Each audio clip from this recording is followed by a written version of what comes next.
जी हम आ रहे हैं आपके साथ। तारा बहू तुम गुड्डा को संभालो, हम सब संभाल लेंगे। चलिए जीजी। ठीक है, ख्याल रखना उसका। हाँ, सुला दो उसको कुछ खिला के। आओ। ये लीजिए सरोजा जी। अरे मुंह खोलिए। इसकी कोई जरूरत नहीं है, हमें कोई बुखार नहीं है। वो थकान से ऐसे ही लग रहा है, शायद गले में ठंड लग गई है। आप अपने आप से झूठ बोल रहे हैं या फिर से हमें बहला और फुसला रहे हैं? आप भी जानती हैं कि आपको बुखार है और आप ये भी जानती हैं कि आपको ये बुखार क्यों आया। मतलब ये कि आदित्य की जुदाई में आप रो रो के आधी हो गई और उसी की वजह से ये बुखार आया आपको। ऐसा कुछ नहीं है, आप गलत सोच रहे हैं। आपके पति हैं हम और आप हमारी धर्मपत्नी जी हैं। हम आपको अच्छे से जानते हैं। तो ठीक है, हमारी आंखों में देखकर कहिए कि आपकी ये हालत आदित्य के दूर जाने से नहीं हुई है। कहिए। हमें समझ नहीं आ रहा कि आप इतनी परेशान क्यों हो रही है। आदित्य यही है, हम सबके बीच, आपसे जुदा नहीं हुई, फिर आप क्यों तड़प रही हैं? आप लोगों के पास है आदित्य, पर हमें तो उसके पास भी जाने की इजाजत नहीं है ना। आपने कही थी ये बात। हमें अच्छे से याद है हमने क्या कहा था। कितनी अजीब बात है, आप सिर्फ अपना सोच रही हैं। आपको ये तो याद है कि हमने क्या कहा था, पर आपने एक बार भी सोचने की कोशिश नहीं की कि हमने ये क्यों कहा था। आपने हमारे बारे में सोचा है?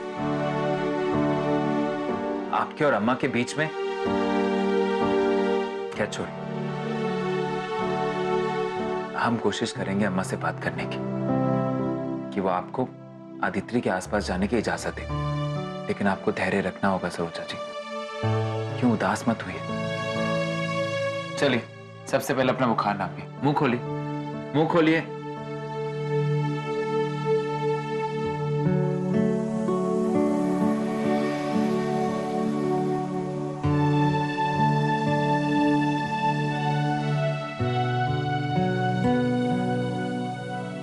लीजिए, 101 बुखार है आपको।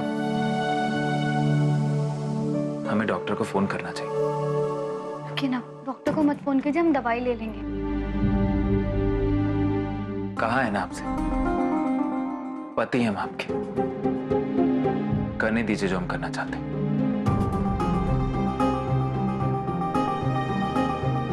हेलो जी, डॉक्टर जी, वो सरोजा जी को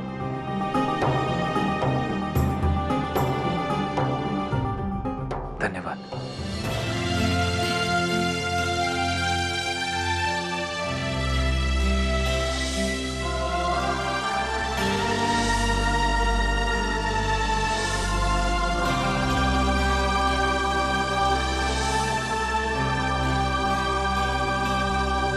आइए, आप लेट जाइए।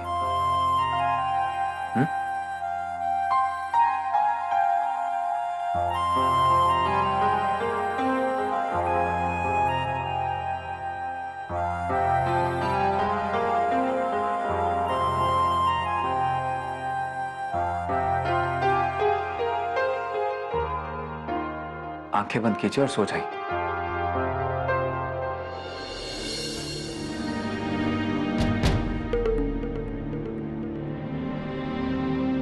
सरोजा जी, हम कुछ बन के दिखाएंगे और तभी अपना हक जताएंगे। कहीं मत जाइए, हमें आपकी जरूरत है, हमारे पास ही रहिए।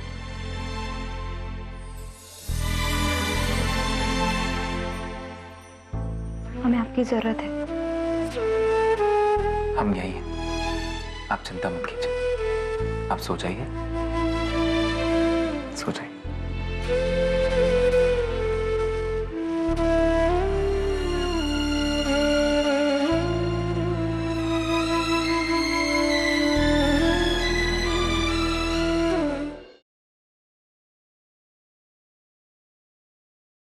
सदा साथ निभाए बेटी पर बेटा ही चाहिए।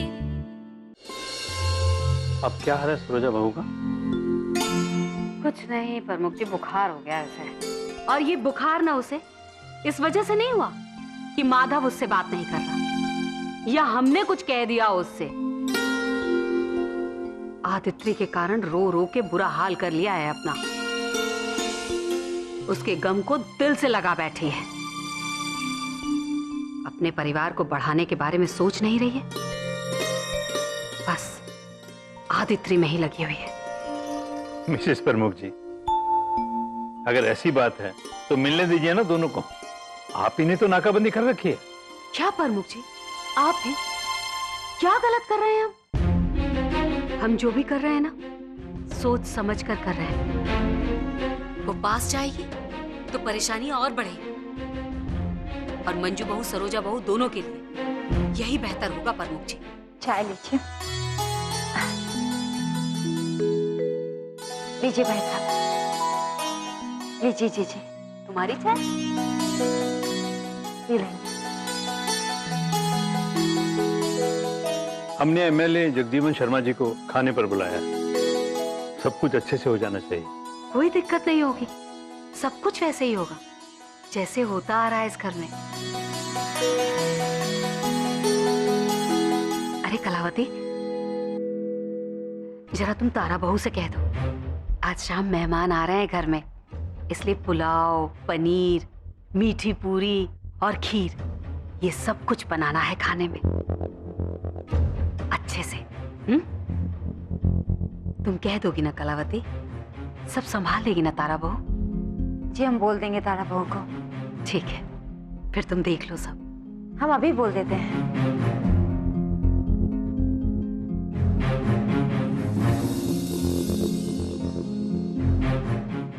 सुनिए जी, पता नहीं क्यों हमें ऐसा लग रहा है जैसे कलावती आजकल कुछ पतली पतली सी लग रही है। ऐसा लगता है जैसे अपने आप में ही खोई हुई हो। हर समय कुछ न कुछ सोचती रहती है वो। मिसेस प्रमुख जी, आप घर की बड़ी हैं, मालकिन है यहाँ की। कलावती आपकी छोटी बहन जैसी है। अगर आपको कुछ ऐसा महसूस होता है तो साफ साफ पूछ लीजिए ना। ठीक कह रहे हैं जी आप। तारा बहू, तुम ऐसे परेशान से क्यों घूम रही हो? अच्छा सुनो, भाई साहब के कुछ मेहमान आ रहे हैं। बहुत बड़े नेता है वो, एमएलए, खाने पर आ रहे हैं और तुमको बहुत स्वादिष्ट खाना बनाना है उनके लिए। माई, इतने बड़े आदमी का खाना हम कैसे बना पाएंगे? देखिए, ना तो हम में अकल है और ना ही हमें कुछ काम आता है। हम नहीं बना पाएंगे माई। तारा बहू, गुस्सा करने का बहुत मौका मिल जाएगा। फिलहाल ये सब छोड़ो, घर में मेहमान आने वाले हैं और वो भी बहुत ही खास।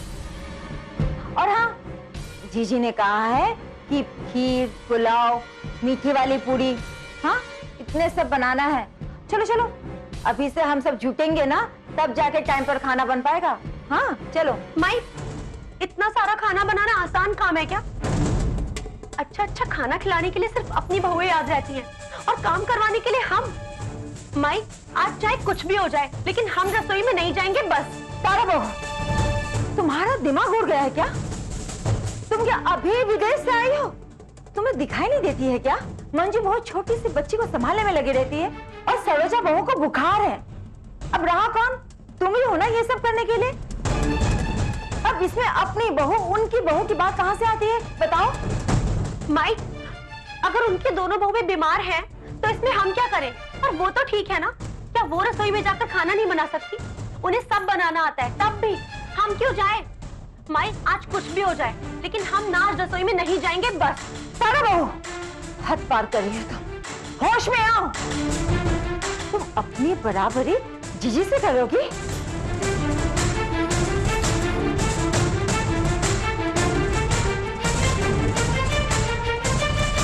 देखो बेटा, तुम्हारे मन में जो कुछ भी है ना, फिलहाल ये सब तो भूल जाओ। और अगर जीजी को ये सब पता चला ना कि तुम उनके लिए सब कह रही हो, तुम्हारे पति की कमाई, मेहनत, इज्जत सब कुछ धूल में मिल जाएगी तुम्हारी इसी नासमझी के लिए। बेटा, ये हंगामा क्यों करना चाहती हो? ठीक है, हमें सब कुछ बना लेंगे, तुम आराम करो।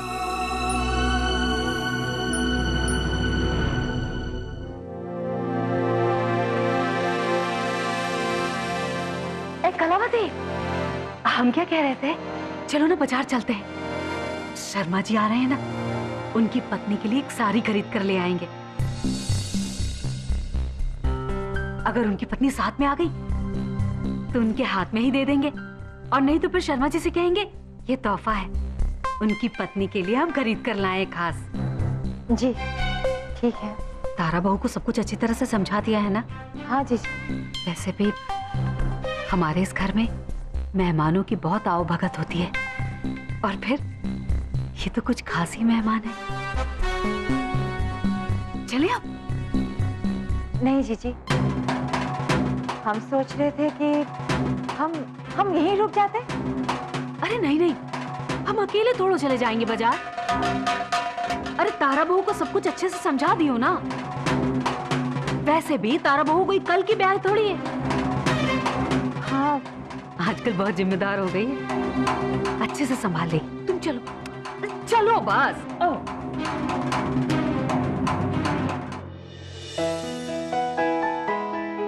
प्रमुख जी आ गए आप लोग।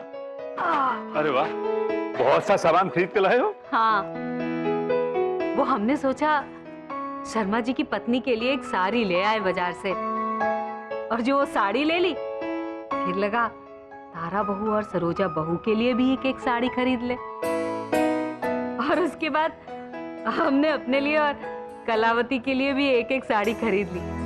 ठीक किया ना हमने प्रमुख जी? अरे मिसेस प्रमुख जी, आप गलत करती कब?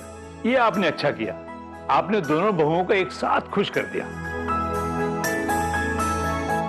मंजू बहू को भूल तो नहीं गई ना?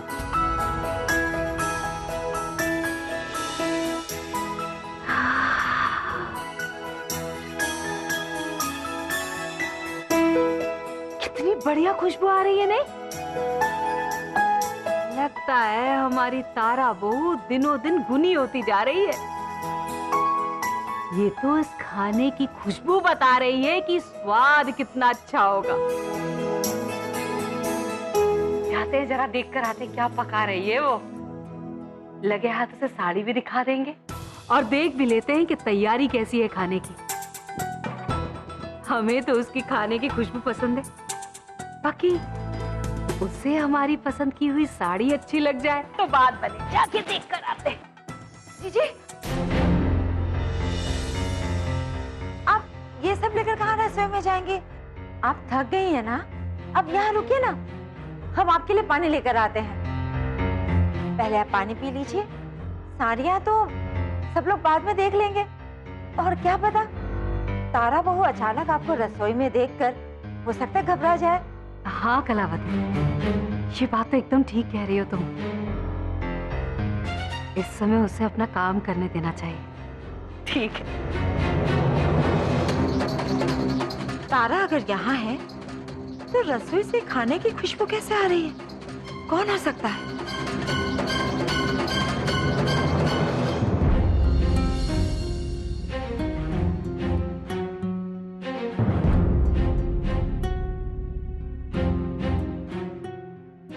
बहू, तुम यहाँ?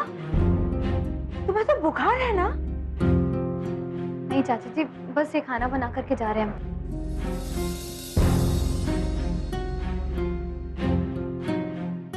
अरे वाह,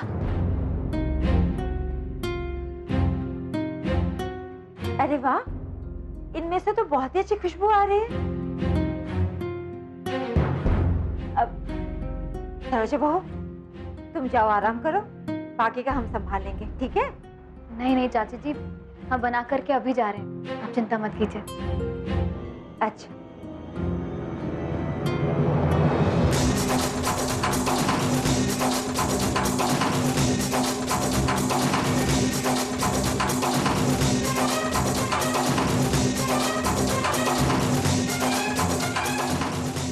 हे भगवान, अब क्या होगा?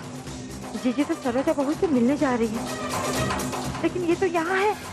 जीजी अगर जान जाएगी ना कि बीमार होकर भी सारा खाना सरोजा बहू ने बनाया है, और तारा बहू कन्नी काटे बैठी है। तो आज तो तारा बहू तुम गई काम से।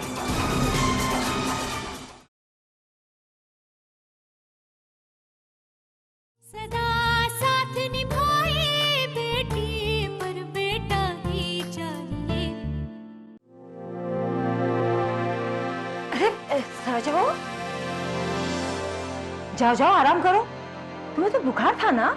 बहू, हमारे यहाँ का नियम है, कोई बीमारी में रसोई में नहीं घुस सकता।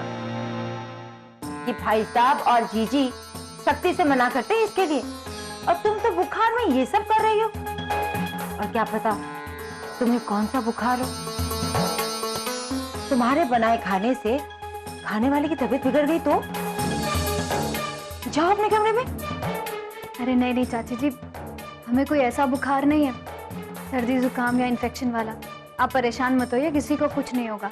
बहुत बड़े मेहमान आ रहे हैं और बाबूजी ने उनकी बहुत खास खातिर करने के लिए कहा है। मंजू दीदी अभी आदित्य के साथ में है और तारा दीदी को गुड्डा छोड़ ही नहीं रहा था, और आप और अम्मा जी भी घर पर नहीं थे। ऐसे में हमें किचन में आना पड़ा।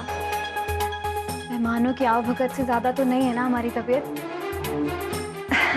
अरे अच्छा अच्छा, हम सब समझ गए, लेकिन फिर भी तुम जल्दी से जाओ अपने कमरे में और आराम करो। हम आ गए ना, हम सब संभाल लेंगे, ठीक है? जाओ। और हाँ, जीजी को पता नहीं चलना चाहिए कि ये सारी रसोई तुमने संभाली है। ये तुम्हारे लिए भी अच्छा होगा और हम सबके लिए भी, ठीक है ना? जी।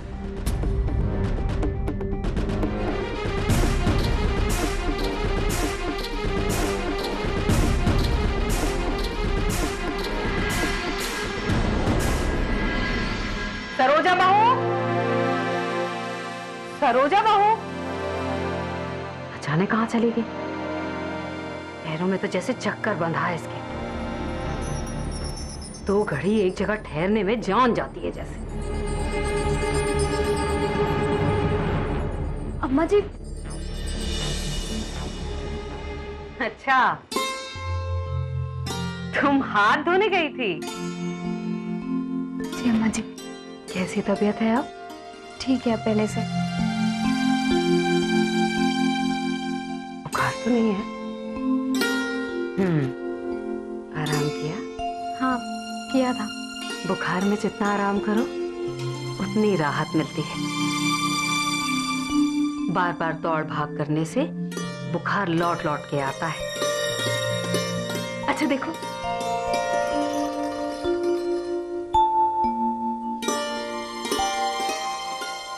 ये रंग कैसा लगता है तुम्हें?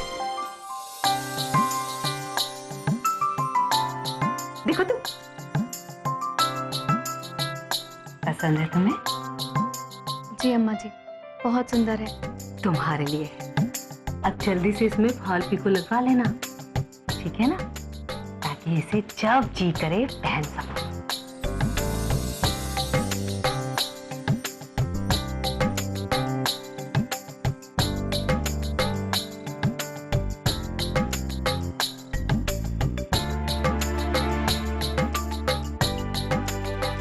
सदा सौभाग्यवती रहो, दो बेटों की माँ बनो, सदा खुश रहो और दूसरों को खुश रखो। 1 मिनट इधर आओ।